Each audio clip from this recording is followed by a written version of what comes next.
Hey, what's up you guys? Welcome to another Star Wars Dojo YouTube video here today with a brand new video. I hope you guys are having a great day so far. It's been a long time since I've uploaded. Last time I uploaded was the Mandalorian Season 3 finale, but I hope you guys have been doing good. We got the Ahsoka show and the first 2 episodes released, so we're going to get into that as soon as we can. So let's get right into the video.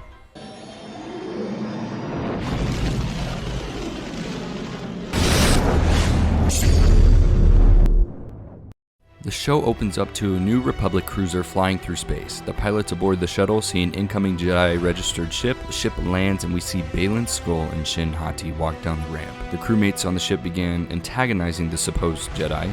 After multiple chances of offering for them to let them pass, a reddish-orange blade slices through the captain of the ship, and we see right off the start some of the best Star Wars fighting hallway scenes we've seen in a very long time. We see Baylan open a cell door, releasing Lady Morgan. Baylan asks who put her here, and she says Ahsoka Tano. The scene changes to the planet Arcana, where we see Ahsoka Tano. She slices through the floor and begins to solve a puzzle by twisting these pedestals until they all go into the ground, and a sand-like pedestal arises in the center. Ahsoka digs into the sand block before pulling out this ancient spherical Rubik's Cube artifact. She jumps out from below and is met with assassin droids requesting the artifact. They circle around her and she begins to fight them all off. She makes quick work of them before they all start counting down to self-destruct. Ahsoka starts running before being picked up by the druid Huyang. Ahsoka asks why he wasn't close by, and he says that he wasn't right near her because that is what a Padawan would do, which he is not, insisting that Ahsoka still thinks as a Jedi Master. They get an incoming transmission requesting Ahsoka's help.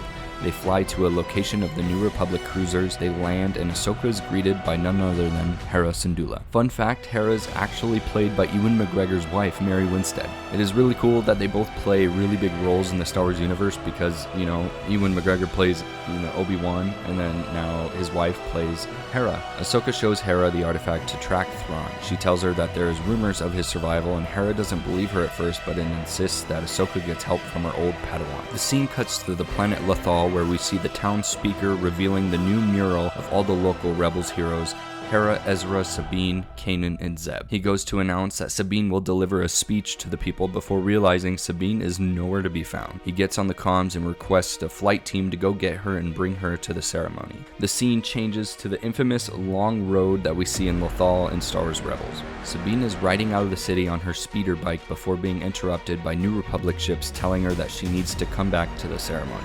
She continues to refuse before one of the ships flies ahead and lands on the road, blocking her path. Sabine goes full throttle and slides under the parked ship and zooms off into the distance towards Ezra's radio tower. Sabine opens up the door and we see a Loth cat, and Sabine sits down and goes through a box and pulls out a hologram recording of Ezra talking about what he had to do. And it was the recording that we got to see at the end of Rebels Season 4. The scene changes to Shin Hati on the planet Arcana, where Ahsoka found the artifact.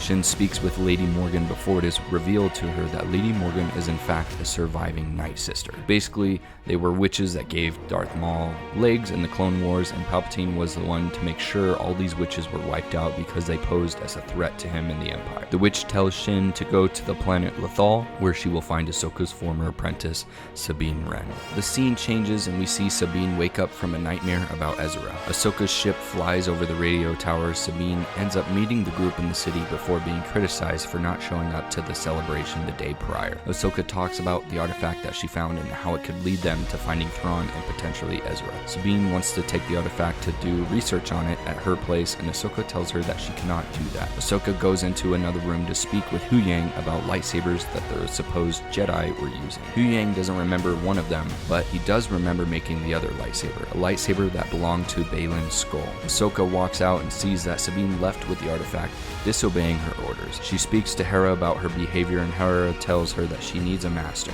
She needs someone to guide her.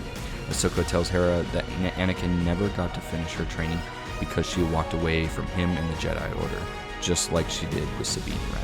The scene changes to Sabine speeding off on the road when she is spotted by a scouting droid. The droid goes up to the Shin Hati and gives her the information just like Darth Maul did in The Phantom Menace. The scene changes to Sabine trying to solve the puzzle of the artifact. She turns the circular Rubik's Cube until it starts glowing and shoots out a projection of where Ezra and Thrawn are. She gets outside to look into the sky with her binoculars when she's jumped by the same assassin droids that Ahsoka fought. She gets held and can't move while the other droid goes and takes the artifact. She breaks free and requests backup from Huyang. She runs back into the room and grabs a lightsaber. Sabine runs downstairs and sees Shin Hati holding the artifact. Sabine ignites the green blade that is in fact Ezra's lightsaber that she customized for herself. Shin ignites her orangish red blade and they begin to fight. We see that Shin is almost toying with Sabine to see really how good she is. Ahsoka and Huyang get on a ship to go help Sabine.